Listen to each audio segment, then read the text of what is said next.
Hello guys, പനി പിടിച്ചാൽ എന്ത് കൊടുക്കില്ലയോ? അപ്പോൾ രാവിലെ ഉച്ചയ്ക്ക് രാത്രി എല്ലാം കഞ്ഞി തന്നെ ആയിരിക്കില്ല. അങ്ങനെ കഴിഞ്ഞ മാസത്തെ ഒരു പനീൻ്റെ ക്ഷീണം മാറിയില്ല, വീണ്ടും അടുത്ത് തന്നെ തുടങ്ങി കേട്ടോ.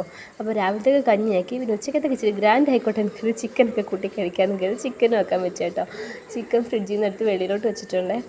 പിന്നെ ഒരു കട്ടൻ ചായയൊക്കെ ഇട്ട് കുടിച്ച് കുറച്ച് നേരം സമാധാനത്തോടെ ഇരുന്നു. ആ സമാധാനം തല്ലിക്കെടുത്താനും വേണ്ടി ഞാൻ വീണ്ടും ചിക്കൻ പരിപാടിയിട്ട് കിടന്നു കേട്ടോ. ഉള്ളി എടുത്തിട്ടുണ്ട്. ഉള്ളി എടുത്ത് അരിയാൻ തുടങ്ങിയത് അതുപോലെ ഉള്ളി അരിയുമ്പോൾ കരയുന്ന കാര്യത്തിൽ എന്നെ തോപ്പിക്കാൻ ആർക്കും പറ്റൂല. അമ്മ അതിൽ കരച്ചിലായിരിക്കും. പക്ഷെ നല്ല വൃത്തിക്ക് എനിക്ക് ഉള്ളി അരിയാൻ പറ്റും കേട്ടോ. നല്ല സ്ലൈസായിട്ട് തന്നെ കനം കുറച്ചിട്ട് നല്ല രീതിയിൽ അരിയാൻ വെക്കുവേ.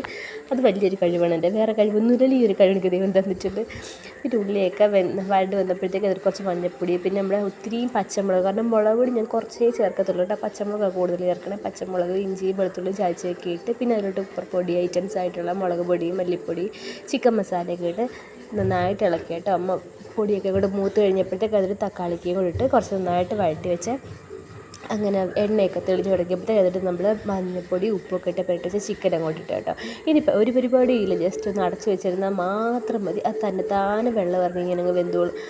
അങ്ങനെ ഒരു 10-20 മിനിറ്റോളം എടുക്കും കേട്ടോ. എനിക്ക് ഒത്തിരിയും വേണം, വെന്തങ്ങ് പൊടിയുന്ന ചിക്കനെ എനിക്കിഷ്ടം. പേഴ്സണലി അത് എനിക്ക് അങ്ങനെ കഴിക്കാനാണ് ഇഷ്ടം. അപ്പോഴത്തേക്ക് എൻ്റെ കുട്ടിയൊക്കെ ഇറങ്ങി വന്നു കേട്ടോ. അവൻ ചിക്കൻ ജീവനാണ് കേട്ടോ. അവന് വേണ്ടിയിട്ടാണ് ഈ ചിക്കൻ മേടിച്ചത് തന്നെ. പിന്നെ അപ്പോഴത്തേക്ക് നമ്മുടെ ചിക്കൻ കറിയൊക്കെ തിളച്ച് സെറ്റായിട്ടുണ്ട് കേട്ടോ.